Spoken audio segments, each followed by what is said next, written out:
Part 1 में students introduction of या importance of biochemistry for nursing में के पार्ट 1 में मैंने आप लोगों को ये बताया था कि नर्सिस की क्या रिस्पॉन्सिबिलिटीज़ होती हैं, क्या ड्यूटीज़ होती हैं, वो क्या क्या करती हैं, वो किस तरह पेशेंट की केयर वगैरह करती हैं, इस सब से रिलेटेड बताया था। और क्लिनिकल मतलब लेबोरेटरी टेस्ट वगैरह वो कैसे की इंटरप्रिटेशन वगैरह भी वही नर्सिस करती हैं, पेशेंट की टेक केयर करती हैं, उनकी ड्रग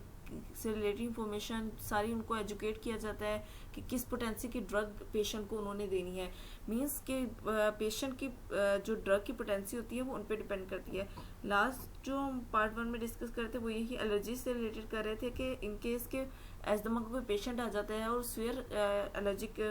पेशेंट है और उस सिचुएशन में डॉक्टर जो है वो हॉस्पिटल में अवेलेबल नहीं है, क्योंकि जितने भी सर्जन, न्यूरोलॉजिस्ट या डॉक्टर्स वगैरह होते हैं वो ऑल टाइम अवेलेबल नहीं होते। जो नर्सेज होती हैं वो 24 आवर्स अवेलेबल होती हैं। मींस के उनकी ड्यूटीज़ वगैरह चेंज होती रहती हैं, लेकिन हर वक्त नर्सेज अवेलेबल होती हैं। तो अगर कोई एस्थमिक पेशेंट आ गया है, उसकी मेडिकेशन कैसे करनी है, एमरजेंसी सिचुएशंस में कैसे डील करना है। एमरजेंसी सिचुएशन में ये भी आ जाती है कंडीशन, इन केस के कोई रोड एक्सीडेंट का पेशेंट आ गया है जिससे इन्फेक्शन हुआ है, या कोई ऐसा पेशेंट आ गया है जो बहुत ही सीवियर कंडीशन में है, तो इस तरह की कंडीशन से डील करने को भी एजुकेट किया जाता है नर्सेज को। देखा जाए तो जो डॉक्टर्स होते हैं वो जस्ट ऑपरेट करते हैं और पेशेंट जो होता है वो नर्सेज के हैंड ओवर कर दिया जाता है, चाहे वो 1 मंथ के लिए अब आया है, 2 मंथ के लिए पेशेंट उनके पास आया है, तो पूरा जो 1-2 मंथ रहता है पेशेंट का इंटरेक्शन नर्स के साथ होता है, क्योंकि डॉक्टर्स जो होते हैं मेजर सर्जरीज तो कर देते हैं। अब डॉक्टर्स के पास इतना टाइम नहीं होता कि वो एक एक पेशेंट के पास जाएं, उसके मेडिसिन को देखें या उसकी देखें कि वो किस तरह खाना खा रहा है, वो रिकवर हो रहा है या नहीं। तो बेसिकली नर्सेज जो होती हैं वो उनको ये गाइडलाइंस दी जाती हैं, एजुकेट किया जाता है कि वो पेशेंट की खाने पीने का ध्यान रखें, उनकी मेडिकेशन की डोजेज, तो इन सब का ख्याल रखें। उसके बाद एमरजेंसी सिचुएशंस में डील करना नर्सेस को सिखाया जाता है किस तरह एमरजेंसी सिचुएशन में डील करना है। अगर आप नोट करें तो आईसीयू जो ये जितने भी वार्ड्स वगैरह होते हैं और जो ऑपरेट कर रही होती हैं तो डॉक्टर्स सब बहुत सारी नर्सेज होती हैं, तो ऑलमोस्ट नर्सेज के पास डॉक्टर्स जितना ही नॉलेज होता है। तो नर्सेज जो होती हैं ओवरऑल क्या करती हैं, पेशेंट को ओवरऑल पेशेंट जो होते हैं रिकवरी, पेशेंट जब तक से आता है डॉक्टर के पास वब से लेकर रिकवरी तक पेशेंट जो होता है वो नर्सेज के हैंड ओवर होता है। तो इसमें नर्सेज का बिहेवियर बहुत मैटर करता है, नर्सेज को ट्रेन किया जाता है वो पेशेंट के साथ अच्छा बिहेव करें। अच्छा, अब ओवरऑल हमने बायोकेमिस्ट्री और नर्सिंग जो होते हैं इनके रिलेशन से लेकर क्लिनिकल बायोकेमिस्ट्री ये सब कुछ डिस्कस कर लिया है, नर्सिस को क्या एजुकेट किया जाता है। अच्छा, उसमें नर्सिस की एजुकेशन में क्लिनिकल लेबोरेटरी टेस्ट जो होती हैं उनकी इंटरप्रिटेशन भी आ जाती है, जिस तरह डिफरेंट टेस्ट वगैरह होते हैं, जब ब्लड टेस्ट हो गया, यूरिन टेस्ट हो गया।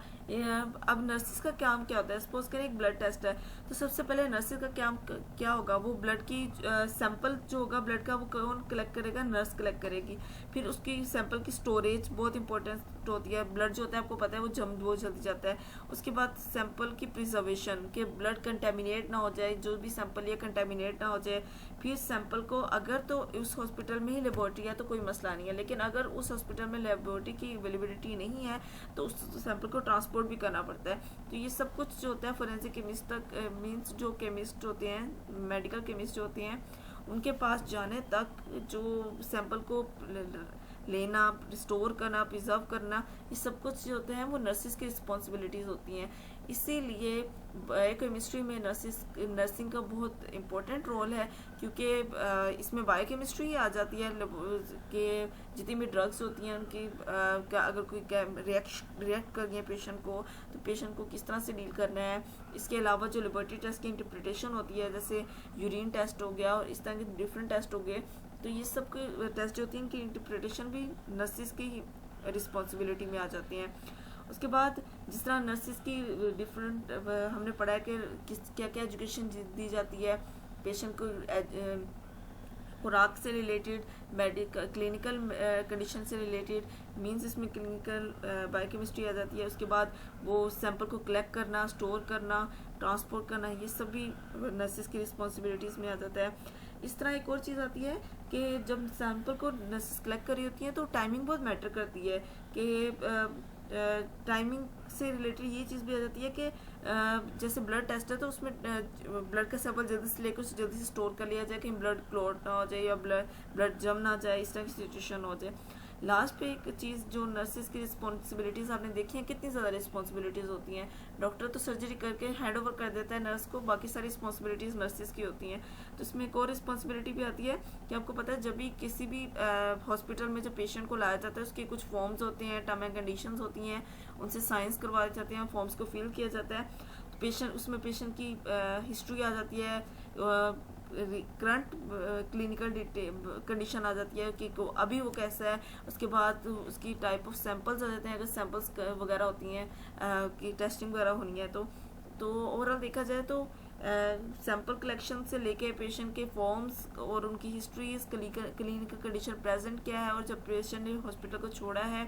तब उनकी क्लिनिकल कंडीशन क्या है, ओवरऑल इन सब चीज़ों से रिलेटेड उनकी मेडिकल कंडीशन, उनकी रिपोर्ट्स, उनकी इंटरप्रिटेशन, ये सब कुछ नर्सिंग जो होते हैं उनमें एजुकेट किया जाता है और ये नर्सिस की रिस्पॉन्सिबिलिटी होती है।